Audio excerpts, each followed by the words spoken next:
16 soldados vigiando Pedro na prisão, para que o guardassem, querendo apresentá-lo ao povo depois da Páscoa. Pedro, pois, era guardado na prisão, mas a igreja fazia contínua oração por ele a Deus. Então, paremos aqui um pouco. Oração da igreja. Levantar de mãos da igreja. Isso tem um significado muito grande. Muito grande. Você crê na oração da igreja? Agora, é igreja, né? Você é a igreja, você faz parte da igreja. Então, nós, como membros, como parte desta igreja, precisamos confiar quando enviamos nome aqui à frente, pedido de oração, levantar de mãos. Inclusive, eu estou aqui com essa anotação. Uma vez o pastor Adil pregou isso aqui, e eu achei muito interessante, e eu pedi para ele que eu tirasse uma foto daquele esboço, né? E ele deixou comigo. Então, aqui está escrito que existem vários tipos de oração. Existe a oração de adoração. Salmos 145, versos 1 e 2. Eu te exaltarei, ó Deus, Rei meu, e bendirei o teu nome pelos séculos dos séculos. Cada dia te bendirei e louvarei o teu nome pelos séculos dos séculos. Oração de adoração. Existe também a oração de confissão. Salmo 32. Confessei-te o meu pecado e a minha maldade não encobri. E dizia eu: confessarei ao Senhor as minhas transgressões, e tu perdoaste a maldade do meu pecado. Pelo que todo aquele que é santo orará a ti, a tempo de poder te achar. Oração de petição. Filipenses capítulo 4, verso 6. Não estejais inquietos por coisa alguma. Por qual motivo você está inquieto, preocupado? Sendo que a Bíblia está dizendo aqui: não estejais inquietos por coisa alguma. Antes as vossas petições sejam em tudo conhecidas diante de Deus pela oração e súplicas. Tem também a oração de ação de graças, 1 Tessalonicenses, capítulo 5, verso 17. Orai sem cessar. E em tudo dai graças, porque esta é a vontade de Deus em Cristo Jesus para convosco. Existe também a oração em comunidade. Veja, ali Pedro estava na prisão e havia, uma oração em comunidade a favor dele. Atos capítulo 13. E entrando, subiram ao cenáculo onde habitavam Pedro e Tiago, João, André, Filipe, Tomé, Bartolomeu, Mateus, Tiago, filho de Alfeu, Simão e Judas de Tiago. Todos estes perseveravam unanimemente em oração e súplicas com as mulheres, Maria, mãe de Jesus, e com seus irmãos.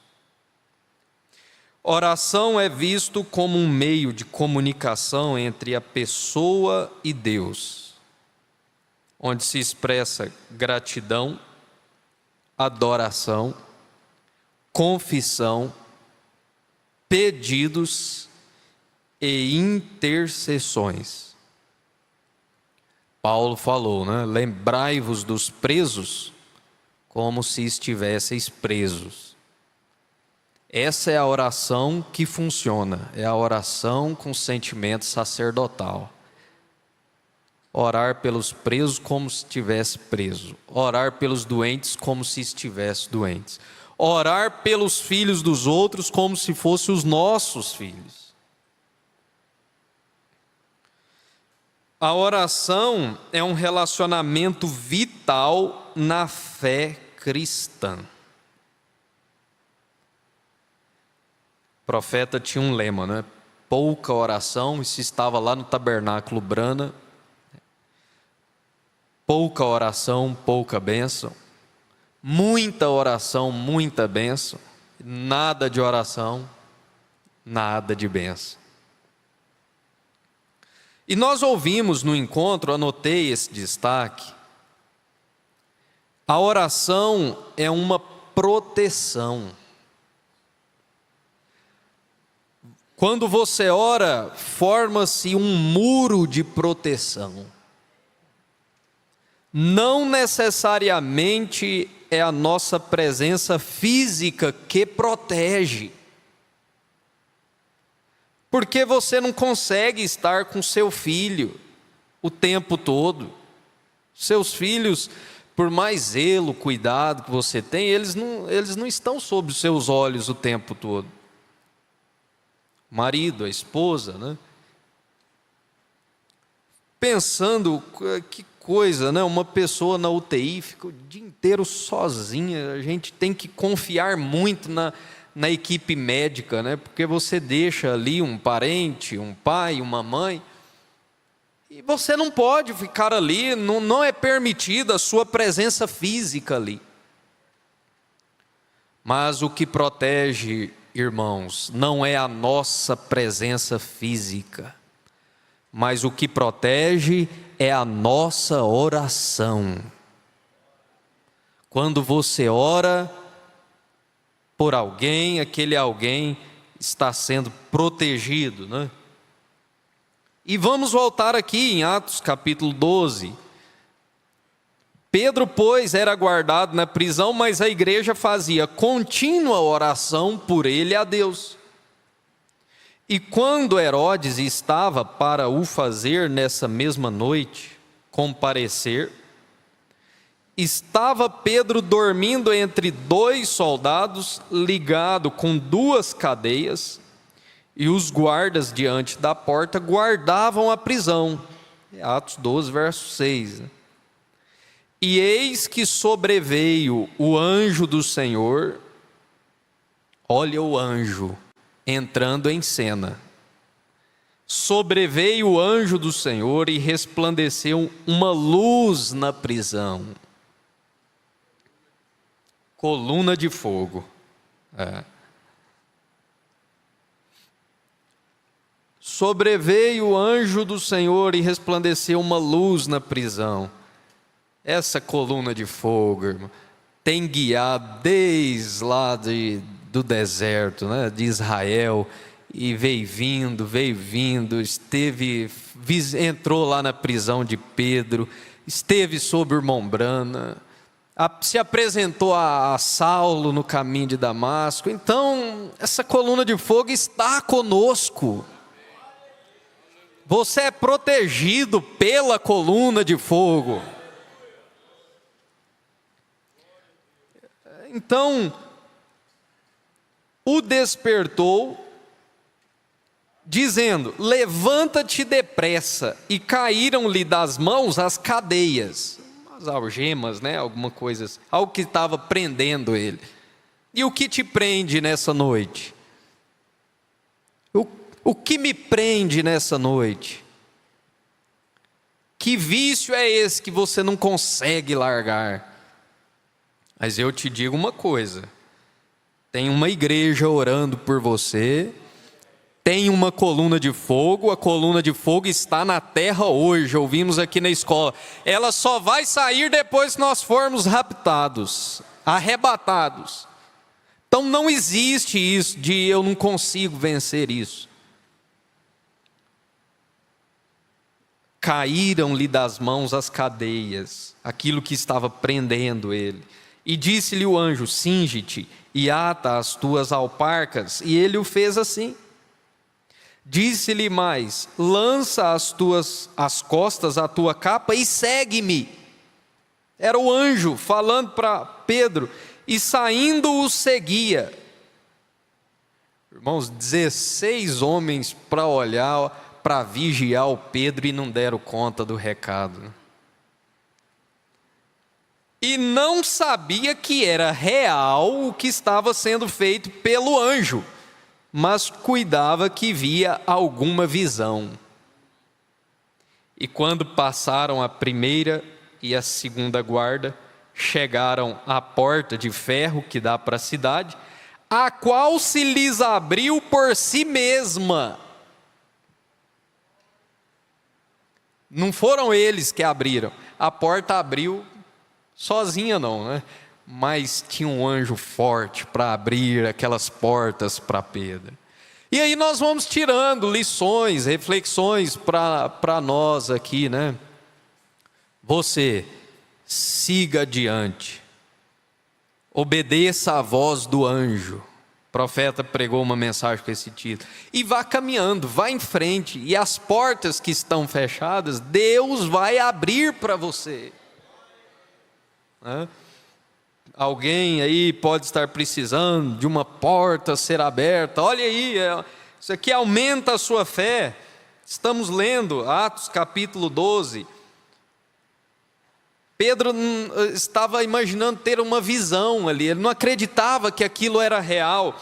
E quando eles chegaram numa porta de ferro, possivelmente era uma porta de cadeia, tinha que ser uma porta bem, a qual se lhe abriu por si mesmo. E tendo saído, percorreram uma rua, e logo o anjo se apartou dele. E Pedro, tomando a si, disse: agora sei verdadeiramente que o Senhor enviou o seu anjo e me livrou da mão de Herodes e de tudo que o povo dos judeus esperava. Considerando ele nisto, foi à casa de Maria, mãe de João, que tinha por sobrenome Marcos, onde muitos estavam reunidos e oravam. Eles estavam lá em constante oração. E o Pedro, batendo na porta, uma menina chamada Rode saiu a escutar, e conhecendo a voz de Pedro, de gozo não abriu a porta, mas correndo para dentro, anunciou que Pedro estava à porta. E disseram-lhes: está fora. Mas ela afirmava que assim era, e o povo diziam: não é Pedro não, é o anjo dele.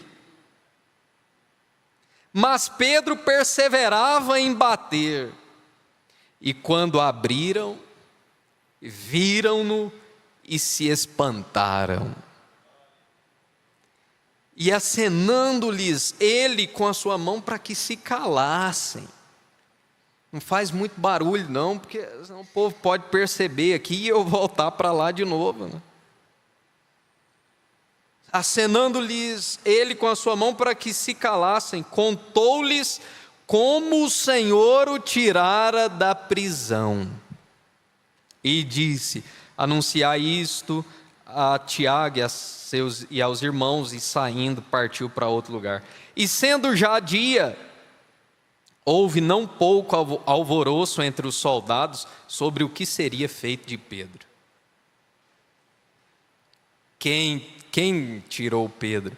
Irmãos, nós cremos perfeitamente de que Deus às vezes cegou, aquele anjo cegou todos aqueles soldados, e Pedro passou por eles sem eles verem. O nosso Deus é real ou não é? Nosso Deus é muito real. Eu estava lembrando, né, lendo isso aqui, de Eliseu. Eliseu, lá em 2 Reis, capítulo 6, quando Eliseu pediu: Senhor, fere esses soldados com cegueira. E veio uma cegueira tão forte naqueles soldados que eles estavam procurando por Eliseu, e Eliseu conversando com eles, falando: não, vocês querem ir até ele? Eu levo vocês lá. Era o próprio Eliseu falando com eles. Veja, você pode ver essa história lá em 2 Reis, capítulo 6, né, a partir do verso 8, quando Eliseu adivinhava, o rei da Síria queria fazer guerra a Israel, e ele armava a coisa de tal forma: eu vou pegar o povo de Israel ali. Mas Israel tinha profeta. Essa é a diferença. Essa é a diferença de quem tem profeta. Israel tinha profeta, e o profeta avisava o rei de Israel: ó, não vai por aí não, porque eles estão armando emboscada para nós aí. Até o ponto do rei da Síria ficar preocupado e falar assim: escuta, mas tem um entre nós aqui, que está contando os segredos para o povo de Israel, tem que descobrir quem é esse. Aí um levantou lá e falou: não, rei, não é nenhum de nós não,